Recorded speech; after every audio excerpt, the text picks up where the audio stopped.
इस संसार में बहुत सारे लोग ऐसे हैं जो भगवान की बहुत पूजा पाठ करते हैं, उसके बावजूद भी वो अपनी जिंदगी में दुखी रहते हैं। उनको तरह तरह की परेशानियों का सामना करना पड़ता है।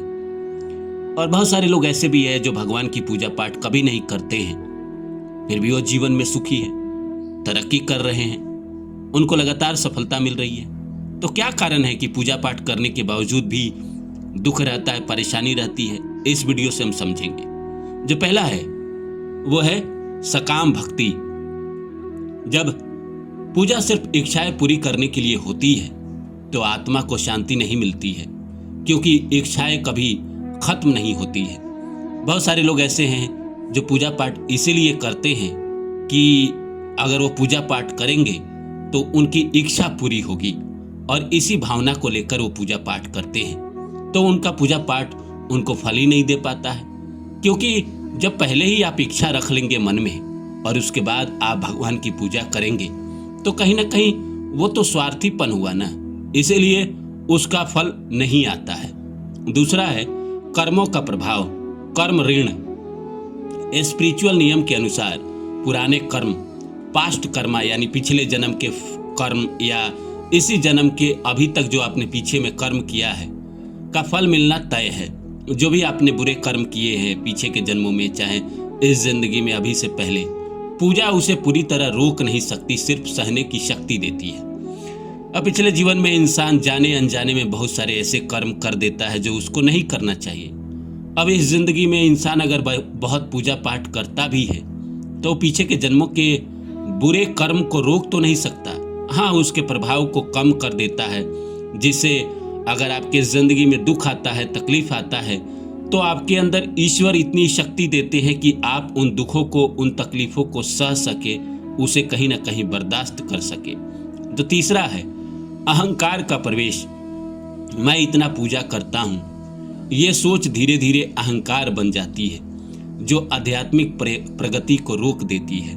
बहुत सारे लोग ऐसे हैं जो कहते रहते हैं कि मैं तो यार 1-1 घंटा पूजा करता हूँ, 2-2 घंटा करता हूँ, सुबह उठता हूँ, जब तक पूजा ना करूँ तब तक मेरी दिन की शुरुआत नहीं होती है, उसके बावजूद भी मेरी भगवान प्रार्थना नहीं सुनते हैं, मुझे अच्छा फल नहीं देते हैं। और कहीं ना कहीं ये जो कहना है यही अहंकार है। जो इंसान पूजा पाठ करता है, भगवान को सच्चे हृदय से पुकारता है, उसे किसी से कहने की क्या ज़रूरत है? क्या उसके अंदर अहंकार रहेगा? नहीं रहेगा। जिस इंसान के पास अहंकार नहीं रहता है, भगवान उसकी मदद करने खुद स्वयं आते हैं। चौथा है सच्चा समर्पण ना होना। पूजा तो होती है लेकिन दिल से भगवान को स्वीकार नहीं किया जाता है, इससे अंदर खालीपन बना रहता है। बहुत सारे लोग इसीलिए पूजा पाठ करते हैं क्योंकि उन्होंने दूसरे को देखा है कि दूसरे पूजा पाठ करते हैं तो उनके जीवन में अच्छा होता है, तो इसीलिए वो दिखावे के कारण करते हैं, दिल से नहीं करते हैं। इस दुनिया में अब जब से ये ज़माना बदला है, AI का ज़माना आया, ऑनलाइन का ज़माना आया, जैसे इंटरनेट आया, मोबाइल आया, व्हाट्सएप आया, फेसबुक आया, इतने सारे रील, इतने सारे भ्रम इंसान के मन में आ गए हैं कि इंसान सोचता है कि भगवान तो है ही नहीं। उसका कहीं ना कहीं भगवान पे भरोसा खत्म हो गया है, फेथ कमज़ोर हो गया है, जिसकी वजह से वो सच्चा समर्पण न कर पाता है और जो पूजा करता है उसका सही फल नहीं मिल पाता है। पांचवा है भक्ति में डर का होना। अगर पूजा डर के कारण है, भगवान नाराज हो जाएंगे, तो ये भक्ति नहीं बंधन बन जाती है। बहुत सारे लोग डर से करते हैं पूजा कि नहीं किया तो भगवान सजा देंगे, तो रुष्ट हो जाएंगे, तो हमें जीवन में उसकी भुगतान करनी पड़ेगी।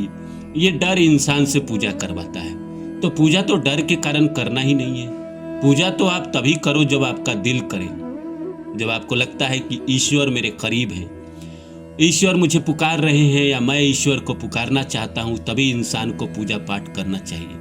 तभी वो भगवान के समीप जा पाता है, तभी भगवान भी उसकी मदद कर पाते हैं। जो इंसान डर के कारण कि ज़िंदगी में कुछ बुरा हो गया या कोई एक्सीडेंट हो गया या कुछ गलत हो गया तो पूजा करेंगे तो सुधार हो जाएगा, भगवान माफ़ कर देंगे, तो ऐसे नहीं होता है।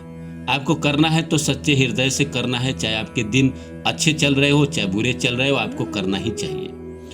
छठा है अंदर की अशुद्धियाँ, मन का विकार, क्रोध, ईर्ष्या, लोभ, अगर ये अंदर है तो बाहरी पूजा का असर कम हो जाता है।